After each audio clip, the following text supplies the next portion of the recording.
Bapa di surga, saat ini kami ada di hadapan-Mu. Dengan rendah hati kami menyerahkan hati kami, pikiran kami, totalitas hidup kami untuk diisi oleh kebenaran firman. Silakan Engkau bekerja ya Roh Kudus, kuasai hati dan pikiran kami, lembutkanlah supaya kami boleh seperti tanah yang subur yang dapat ditaburi oleh kebenaran, dan itu boleh bertumbuh bahkan berbuah dalam kehidupan kami.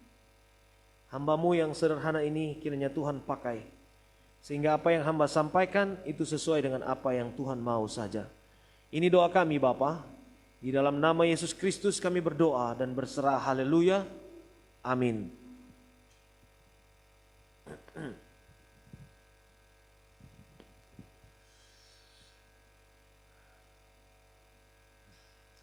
Baik, shalom.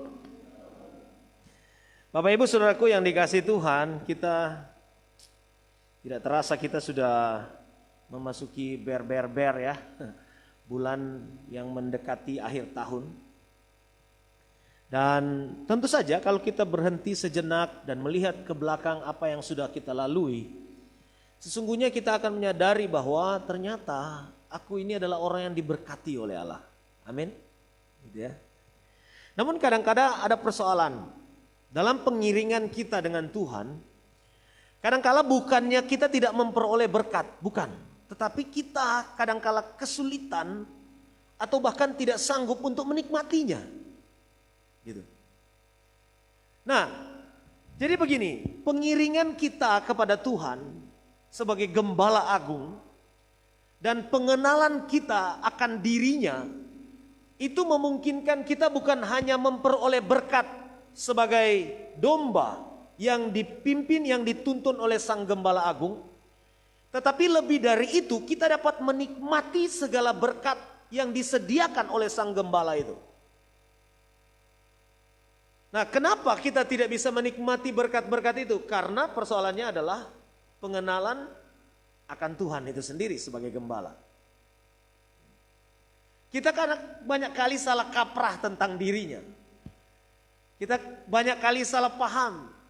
Nah, dari mana kita bisa mengenal Allah? Mengenal Sang Gembala Agung? Tentu saja dari firman-Nya. Karena Tuhan dapat dikenal sejauh Dia memperkenalkan diri lewat kebenaran firman. Nah, hari ini kita akan melanjutkan pokok kita yang kita sudah bahas sejak minggu lalu di dalam Mazmur 23. Minggu yang lalu kita bahas tentang Mazmur 23 ayat 1 hingga ayatnya yang ke-3b, ayat 3a. Dan sekarang kita akan membicarakan tentang ayat 3b sampai ayatnya yang ke-6. Nah, Bapak Ibu Saudara perhatikan di sana ayat 6 ya. Kebajikan dan kemurahan belaka akan mengikuti aku seumur hidupku, dan aku akan diam dalam rumah Tuhan sepanjang masa. Nah, ini yang saya katakan tadi, kebajikan dan kemurahan belaka akan mengikuti aku. Jadi berkat yang harusnya diterima oleh kita, bukan hanya kita terima saja, tetapi lebih dari itu dapat dinikmati. Dan pemazmur Daud di sini benar-benar memiliki pengenalan akan Tuhan sebagaimana dia memperkenalkan dirinya dengan dalam sudut manusia itu sangat sempurna. Sehingga puncak dari Mazmur ini dia katakan kebajikan dan kemurahan belaka. Hanya kebajikan dan kemurahan yang akan mengikuti aku. Itu berkat yang luar biasa yang dapat diterima. Nah, sekarang mari kita coba pelajari apa sih yang dikatakan Daud tentang Allah sebagai gembala agungnya. Sebagai minggu yang lalu kita belajar bahwa Tuhan dalam pandangan Daud dalam Mazmur ini, firman Tuhan berkata, Tuhan adalah gembalaku, Yahweh Roi, pemimpin, penuntun secara pribadi, takkan kekurangan aku, Jehovah Jireh, Dia yang menyediakan segala hal yang diperlukan dan membaringkan aku di padang yang berumput hijau. Ia membimbing aku ke air yang tenang, Yehova Shalom. Dan ayatnya yang ketiga, Ia menyegarkan jiwaku, Yehova Rafa. Dia menyembuhkan aku. Nah, lalu di dalam bagian berikutnya Daud berkata, ia menuntun aku di jalan yang benar.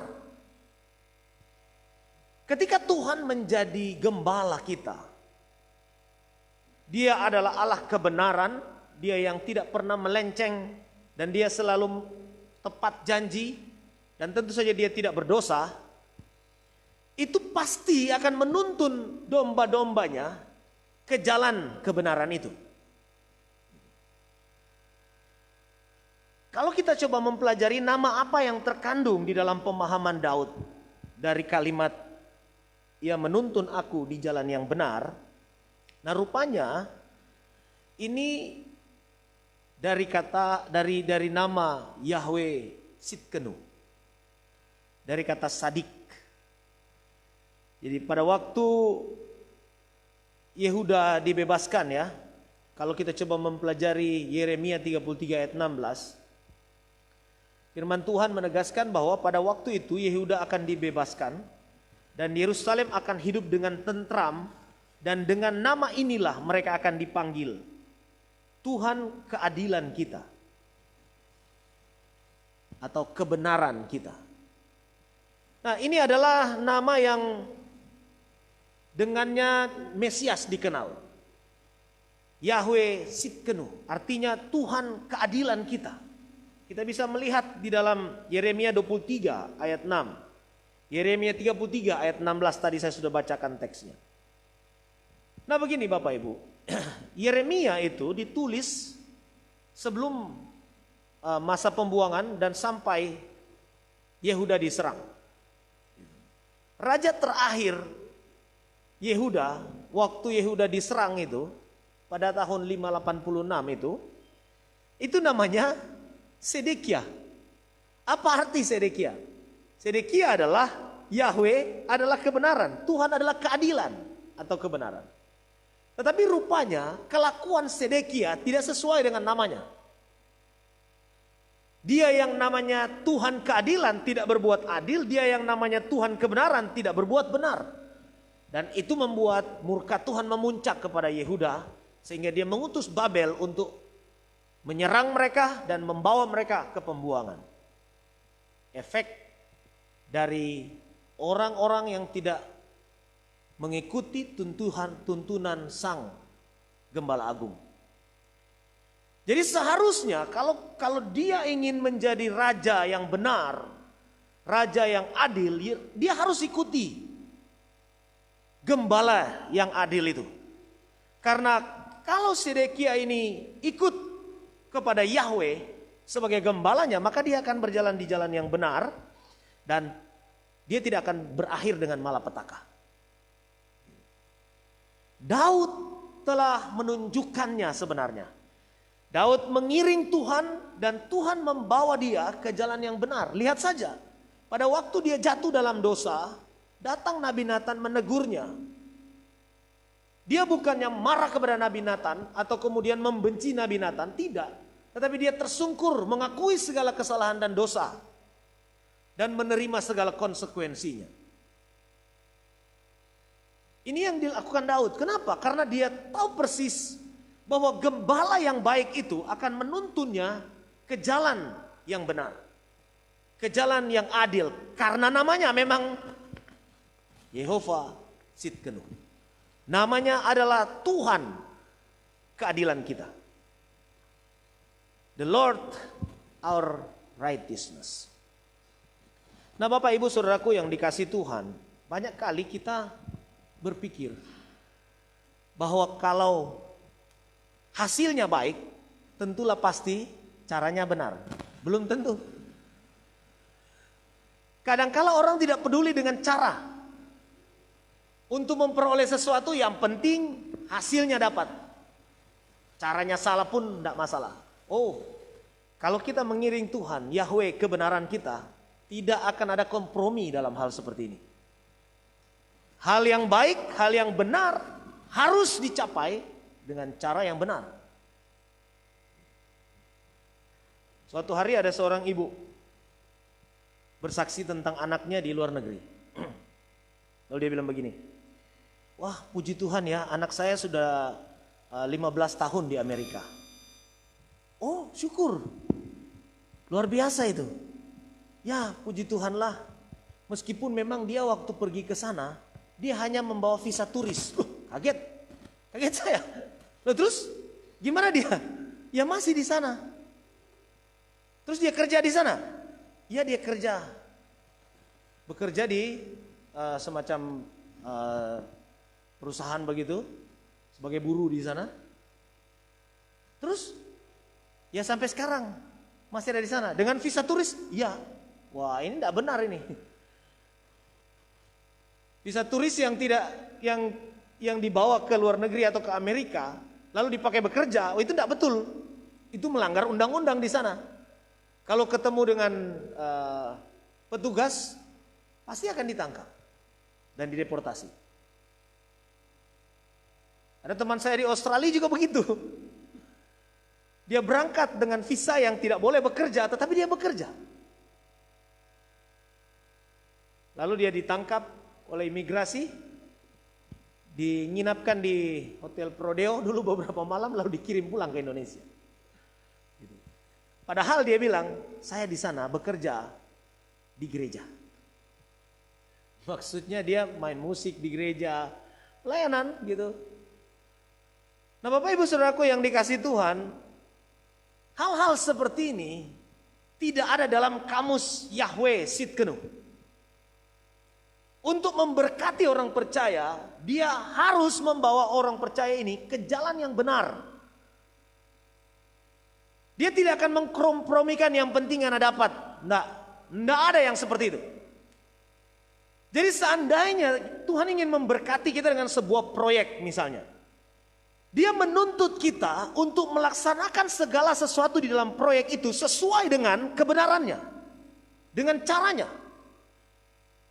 Di situ terkandung unsur-unsur kejujuran, integritas, dan kerja keras dan lain sebagainya yang benar. Dia tidak akan pernah kompromi dengan hal-hal yang tidak benar. Kenapa? Karena namanya Yahweh Sidkenu. Tuhan keadilan kita, Tuhan kebenaran kita. Jadi Bapak Ibu Saudaraku yang dikasihi Tuhan, jika kita ingin menjalani kehidupan yang penuh dengan berkat dan dapat menikmati berkat itu, iringilah Gembala Agung yang bernama Tuhan keadilan kita. Sesuai dengan karakteristik itu. Itu yang pertama. Lalu kemudian yang kedua, Mazmur ini berkata di dalam ayatnya yang ke-4, sekalipun aku berjalan di lembah kekelaman, aku tidak takut bahaya sebab Engkau besertaku. Engkau besertaku. Penyertaan Tuhan di dalam pengalaman Daud yang dituangkan di dalam Mazmur ini, itu sifatnya tetap. Tidak bergantung pada tempat atau suasana. Lembah kekelaman yang dikatakan oleh Daud ini, kalau secara literal, itu bisa dibilang lembah bayang-bayang maut. Memang ada secara literal lembah di daerah Palestina yang merupakan lokasi yang sangat mencekam, yang menakutkan bagi orang-orang zaman itu. Tetapi Daud bilang, meskipun saya ada di lembah itu, saya tidak takut. Karena penyertaan Tuhan tetap bagiku. Akan ada banyak pergumulan yang dihadapi oleh si domba kecil ini. Kalau kita coba mempelajari kehidupan Daud, dia menghadapi berbagai macam persoalan. Bukan hanya orang yang bukan Israel yang ingin membunuh dia, bahkan anaknya sendiri pun berencana untuk membinasakan dia. Tetapi dia menyanyikan ini, dia punya keyakinan bahwa Tuhan itu menyertai dia dalam segala keadaan. Kadangkala keadaannya begitu mencekam, menakutkan, tapi dia percaya bahwa Tuhan besertaku. Kadangkala situasinya sangat kritis dan bisa-bisa nyawa taruhannya. Tetapi Daud berkata, Tuhan besertaku. Ini dinyanyikannya, Bapak Ibu. Dan nama Yahudinya adalah, nama Ibraninya adalah Jehovah Shammah. Tuhan hadir di sana. Nama ini pernah disebutkan di dalam Yehezkiel 48 ketika bicara tentang masa depan. Ayat 35 berkata begini, jadi sekeliling kota itu adalah 18.000 hasta. Sejak hari itu, nama kota itu ialah Tuhan hadir di situ. Tuhan hadir. Gembala kita tidak pernah tertidur. Amin. Dia Allah yang maha kuasa. Pemazmur menyanyikan begini, tidak pernah terlelap, tidak pernah tertidur penjaga Israel. Nah, Daud menyadari ini. Jadi nama yang diberikan kepada sebuah kota sebagai Tuhan hadir di sana itu mengingatkan tentang penyertaan Tuhan yang tidak pernah berhenti. Penyertaan Tuhan yang tidak pernah tergantung pada suasana.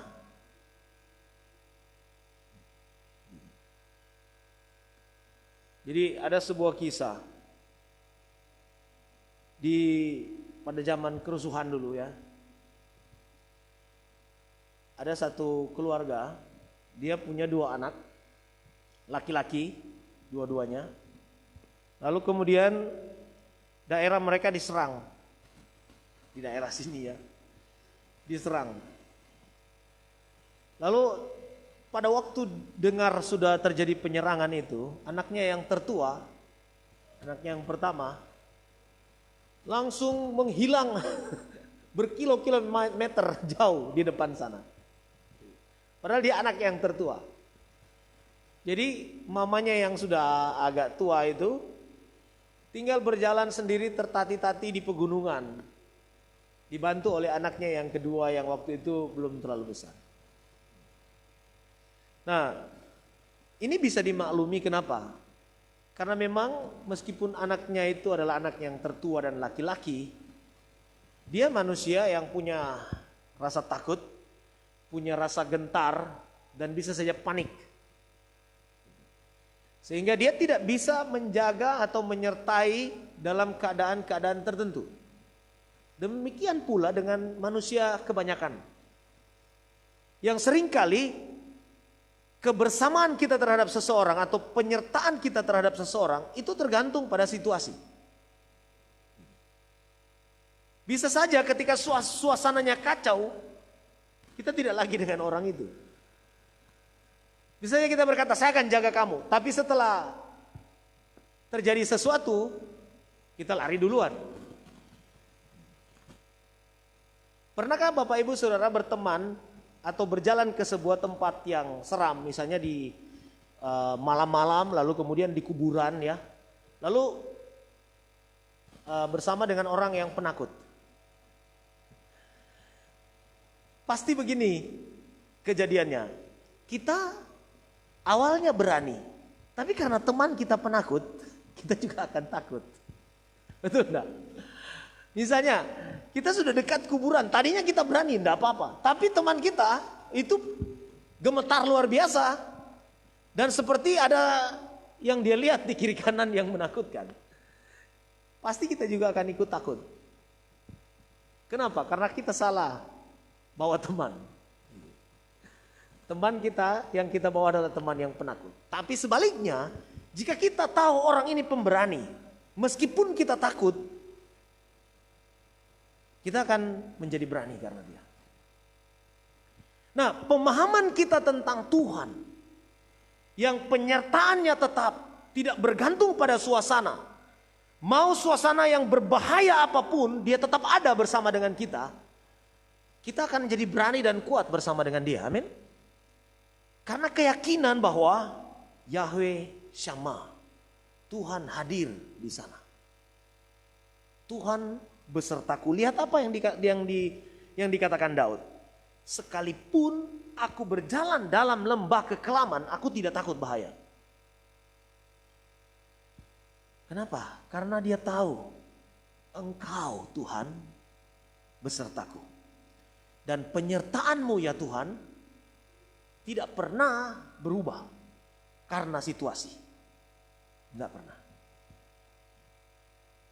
Jadi Bapak Ibu Saudaraku yang dikasihi Tuhan, kalau kita coba baca tentang siapa sih yang menyertai kita, itu dalam Wahyu 21 ayat 3 dan ayat 4 itu dikatakan, lihatlah kemah Allah ada di tengah-tengah manusia dan ia akan diam bersama-sama dengan mereka. Jadi berkat terbesar bagi kita sebagai umat Allah ialah adanya Allah di tengah-tengah kita. Dan apa yang dikatakan malaikat kepada waktu Yesus mau lahir? Dia akan dinamakan Immanuel, Allah beserta kita. Jadi Yesus Kristuslah sebenarnya yang dimaksud, yang berjalan menyertai kita. Jadi ini yang kedua, Lord is there. Yahweh Shammah. Lalu kemudian di dalam bagian berikutnya dikatakan begini. Gadamu dan tongkatmu itulah yang menghibur aku. Engkau menyediakan hidangan bagiku di hadapan lawanku. Di hadapan lawanku ini bicara tentang peperangan. Ketika Tuhan menyertai gembala agung kita bersama-sama dengan kita, tidak ada musuh yang dapat menghancurkan kita. Dan kita tahu bahwa musuh kita yang utama adalah kuasa gelap. Paulus berkata, lawan kita itu bukan melawan darah dan daging, tapi kita melawan roh-roh di udara. Kita melawan penguasa-penguasa angkasa. Kita melawan itu. Dan penyertaan Tuhan kepada kita itu membuat kita menjadi berani, tetapi terlebih dari itu dengan penyertaan Tuhan kita bisa menang. Kalau kita mempelajari perjalanan Israel sejak mereka keluar dari tanah Mesir, kita akan mendapati di sana satu kesimpulan bahwa dalam setiap peperangan Israel bisa menang karena Tuhan berperang untuk mereka. Memang Israel diberkati oleh Tuhan dengan intelektual, dengan ketangkasan fisik dan lain sebagainya. Tapi sesungguhnya untuk setiap peperangan yang mereka hadapi, kemenangan itu karena Tuhan. Suatu hari Israel baru keluar dari tanah Mesir dan berhadapan dengan orang Amalek. Mereka pada waktu itu baru saja keluar dari perbudakan. Artinya apa? Mereka hanya sekumpulan budak. Tidak pernah dilatih untuk berperang. Mereka hanya disuruh mencangkul, membuat bata dan lain sebagainya waktu di Mesir. Tetapi orang-orang Amalek ini adalah orang-orang yang bebas, yang sudah lama mempertahankan negeri mereka, bahkan berekspansi. Mereka adalah prajurit-prajurit yang tangkas. Lalu kemudian Musa harus menghadapi orang-orang Amalek bersama Israel. Dan Tuhan menyuruh Musa, naik kamu ke atas gunung, angkat tongkatmu. Waktu tongkatnya di atas, orang Israel menang. Waktu tongkatnya terturun, orang Israel kalah. Jadi Yosua datang dengan seorang temannya datang lalu kemudian memegang tangan Musa. Dan sampai mereka selesai berperang tangannya tetap di atas. Tentu saja bukan karena tongkat. Dan disinilah nama ini muncul. Yaitu Jehovah Nisi. Tuhan adalah panji-panjiku. Kalau dalam sebuah pertempuran, orang-orang yang membawa panji biasanya di depan tempatnya. Sehingga ketika penyerangan itu terjadi atau peperangan itu terjadi, semua tentara akan melihat panjinya. Akan lihat, oh sana tandanya, berarti kita sudah di sana, kita sudah menyerbu sampai di tempat itu. Nama tempat di mana mereka berperang dengan orang Amalek itu diberi nama Jehovah Nisi. The Lord our banner. Tuhan adalah panji-panjiku. Jadi Bapak Ibu Saudaraku yang dikasihi Tuhan, kemenangan kita itu dapat kita peroleh ketika kita mengikuti Sang Gembala Agung. Kemenangan kita terhadap dosa. Siapa yang terlebih dahulu telah mengalahkan semua itu? Yesus Kristus. Dia mengalahkan maut melalui kematiannya di Kalvari. Dan ketika kita ada di belakangnya sebagai Gembala Agung, maka maut pun tidak berkuasa atas kita. Tuhan Yesus Kristus, Dia adalah penguasa atas kematian. Keilahiannya tidak diragukan lagi. Sejak dari sebelum lahir sampai hari Dia menyerahkan nyawanya, Dia Tuhan. Bayangkan saja Bapak Ibu, Alkitab berkata begini, sebab upah dosa ialah maut. Jadi dosalah yang membuat kita kalah dan hancur, mati. Tetapi kalau kita coba mempelajari kisah tentang kematian Yesus, Allah menumpukan segala dosa manusia kepada dirinya di atas kayu salib. Jadi murka Allah itu dicurahkan kepada dirinya. Tetapi Dia tidak mati.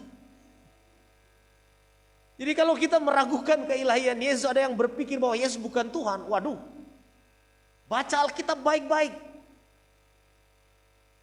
Dia mengalahkan maut. Dia tidak takluk kepada maut.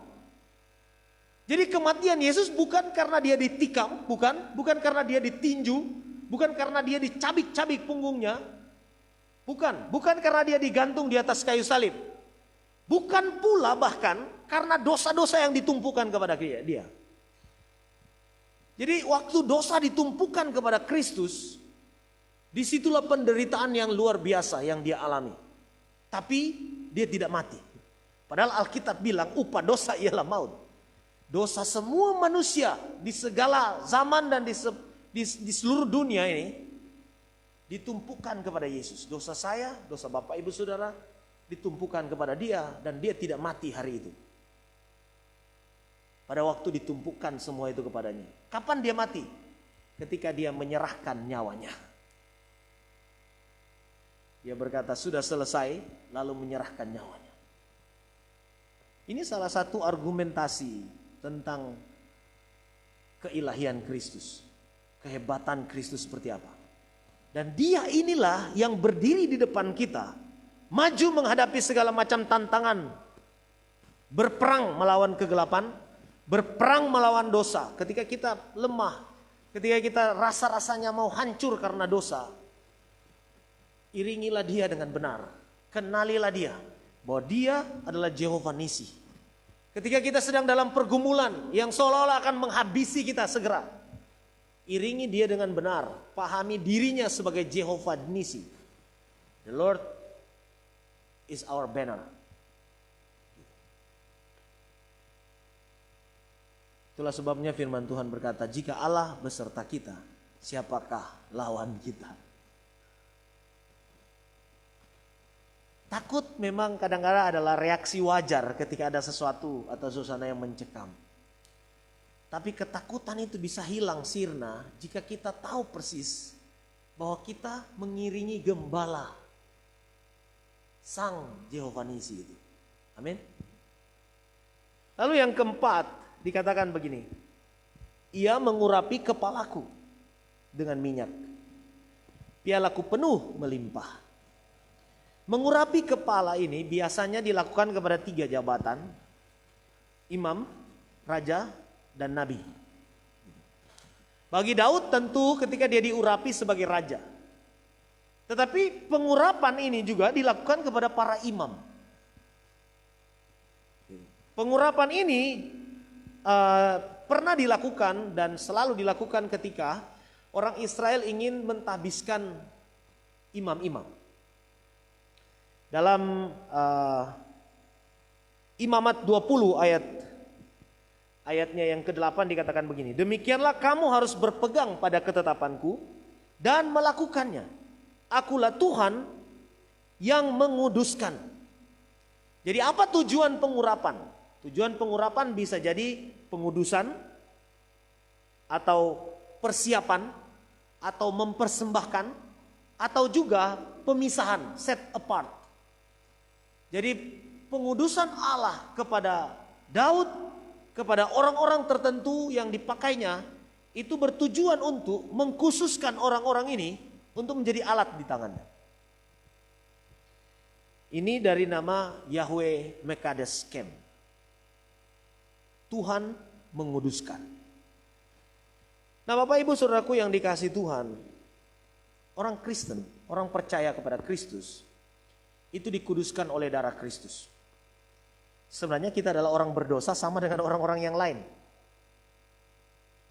Pikiran kita berdosa, hati kita berdosa, kata-kata kita banyak mengeluarkan dosa, kelakuan kita juga begitu. Tetapi kematian Kristus menguduskan kita. Apa yang dilakukan Kristus kepada kita? Pertama, dia menguduskan kita secara posisi. Tadinya kita posisi sebagai orang berdosa, orang yang tidak kudus, tidak suci. Tetapi ketika dia mati di Kalvari untuk kita, dia menguduskan kita secara posisi. Makanya Paulus berkata kepada semua orang yang dikiriminya surat, sebagai orang-orang kudus. Kepada jemaat di Korintus sekalipun, yang kelakuannya sangat bejat, dia berkata kepada orang-orang Korintus, orang-orang kudus di Korintus. Jadi posisi kita di hadapan Allah adalah kudus. Suci di hadapan Allah. Lalu kemudian ketika kita menjalani kehidupan, kita banyak kali jatuh dalam dosa meskipun kita sudah percaya Yesus, ya kan? Kadangkala pikirannya masih kotor, hatinya masih penuh dengan iri, dengki, dan segala rancangan buruk untuk orang lain. Kata-katanya juga seringkali menyakiti orang. Dan semua kelakuan kita kadangkala terang-terangan di hadapan Tuhan, kita melawan Tuhan. Harusnya kita dihukum maut gara-gara itu. Tetapi 1 Yohanes 1 ayat 9 berkata, jika kita berkata kita tidak berdosa, kita menjadikan Allah seperti penipu. Dan keadilan, kebenaran tidak ada pada kita. Tapi kalau kita mengaku dosa kita, maka Dia adalah Allah yang setia dan adil mengampuni kita. Pengudusan yang berikutnya adalah pengudusan secara progres. Jadi setiap hari kita harus datang kepadanya memohon ampun sehingga kita bisa dikuduskan. Pengudusan atau dosa yang kita buat di sepanjang hidup ini dalam hal pengudusan secara progres itu tidak membawa kita ke neraka lagi. Jadi keselamatan yang diberikan oleh Allah kepada kita sifatnya permanen. Tidak akan pernah berubah sampai hari kita mati. Satu kali percaya Yesus, berserah kepadanya, kita diselamatkan. Tetapi dalam pengiringan kita kepada Tuhan, kita harus senantiasa menjaga kehidupan yang kudus. Karena itu merupakan ucapan syukur kita kepadanya, merupakan dongkrak bagi kita untuk mencapai tujuan Allah, dan merupakan pekerjaan kita sebagai saksinya di tengah-tengah dunia. Makanya orang Kristen harus jaga hidup yang kudus. Dan kekudusan yang diberikan kepada kita puncaknya adalah ketika kita bertemu dengan Dia. Ketika Dia datang di awan-awan, yang mati dibangkitkan dibawa ke surga sana, dan kita yang masih hidup, jika waktu itu masih hidup, kita akan diangkat hidup-hidup ke sana dengan diubahkan, diberikan tubuh kemuliaan, lalu bertemu dengan Dia, menyongsong Dia di angkasa. Disitulah kita mencapai kesempurnaan kekudusan yang sempurna. Kesempurnaan kekudusan di dalam Yesus. Kita akan bersama-sama dengan Dia selama-lamanya. Nah, Bapak Ibu Saudaraku yang dikasihi Tuhan, dalam perjalanan kita di dunia ini, kita juga dikuduskan untuk menjadi alat di tangannya. Dipisahkan, disucikan demi menjadi berkat bagi semua orang. Sekarang, apakah kita menyadari itu? Bahwa kalau aku berkata bahwa Tuhan adalah gembalaku, pertanyaannya adalah apakah aku benar-benar mengikuti jalannya? Mengikuti rancangannya? Mengikuti segala apa yang ditetapkannya bagi saya? Kadang-kala orang menuntut Tuhan dan berkata begini, Tuhan kenapa aku tidak bisa merasakan berkat-Mu? Aku tidak bisa diberkati dan lain sebagainya. Persoalan kehidupan silih berganti sepertinya tidak habis-habis. Dan saya seringkali kewalahan. Saya terpuruk begitu dalam. Nah pertanyaannya adalah apakah kita mengikuti jalan-jalannya? Itu persoalannya. Jadi ini yang ketiga, Tuhan menguduskan kita. Yahweh Mekadeskem. Dia mengurapi kepala kita. Dia membersihkan kita. Dan itu sudah selesai. Kata Tuhan Yesus di atas kayu salib. Sudah selesai. Jadi biarlah kita benar-benar dapat seperti Daud yang berkata, kebajikan dan kemurahan belaka akan mengikuti aku seumur hidupku. Dan aku akan diam dalam rumah Tuhan sepanjang masa. Nikmatilah berkat Tuhan. Bukan hanya memperolehnya, tapi nikmatilah. Jadilah berkat. Iringilah Tuhan. Ikutilah sehingga kita bisa capai, kita sampai pada tujuannya yang sudah ditetapkan sejak di kekekalan. Mari kita berdoa.